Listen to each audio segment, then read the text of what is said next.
Hi everyone, my name is Steve Knight and welcome to the studio. I'm here with my good friends Andy Blythe in the monitor, better known as Bones, and also Nick Elliott, rockstar extraordinaire. Well, I play Paul Canterbury, who's one of the lead roles in the film.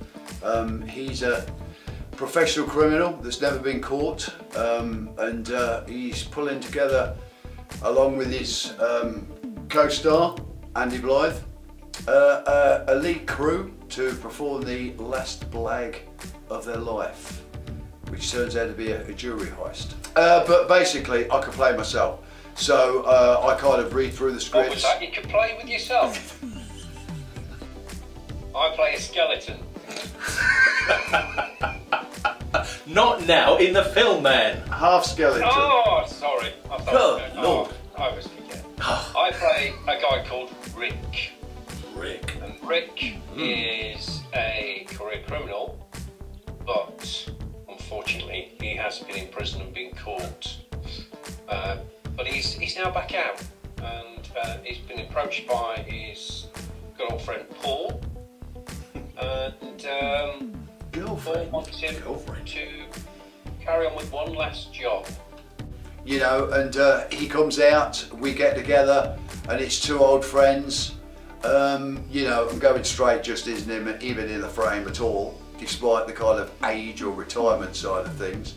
So we put this kind of elite band together, like as I said earlier on. You know, it's really a Magnificent Seven kind of thing. Well, I play a character called Byte, surprisingly enough. Go figure that one. Yeah, that's my character. I'm playing a little bit of me, more than acting outside of the scope of who I am. But it's good, it's fun, I like it. And what can I say? I like big butts and I cannot lie! Yeah!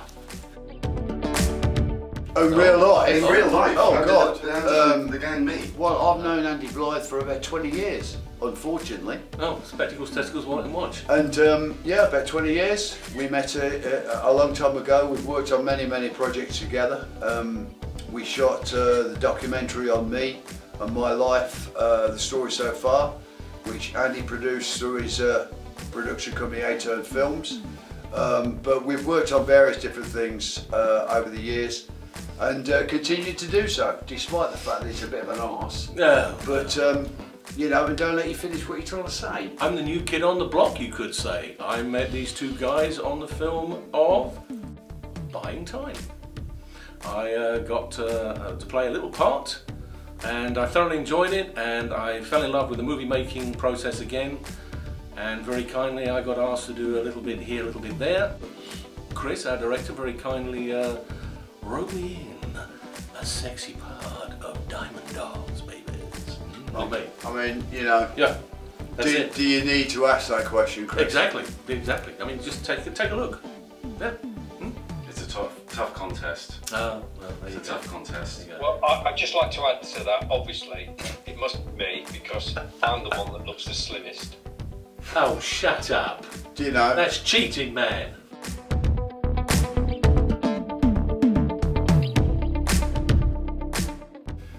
I've got a complete obsession with the Great Train Robbery. Long story, but anything that is based on true crime, I'm just totally fascinated by it. Hatton Garden, films like that, you know, the really high-end kind of blags that have taken place in the UK. Not so much bothered about the US, although, you know, influenced by films like Ocean's 11 and that kind of stuff, you know. But it's no British thieving is still the best in the world. No comment. Mind you, considering they do it in this country every day. In modern day, the Hatton Garden job I like because obviously it's a true story, and it's what I like about it is the fact that they are all obviously of senior nature, aren't they? I like the Guy Ritchie film, and the name of it has come up in my head for the moment. You know, with Snatch. Snatch. Yeah, it's pace and characters, and I think in many ways, hopefully, Diamond Dogs is going to have a similar sort of feel. Yeah, some American ones, going back to the original movies of Ocean's 11 with Sammy Davis Jr. and those guys. The modern version, not too bad, was the original Italian Job. Oh, Job, yeah. And I love that movie. I love the cliffhanger, no pun intended, ending. I thought that was brilliant. The remake, not so happy with, but a good movie nonetheless. So yeah, that's my top picks. Was it? No, I can remember that far. We spent a lovely week and a bit in Devon. We did. And we shot the first 4 scenes of the film down there. Luckily enough, the weather was good.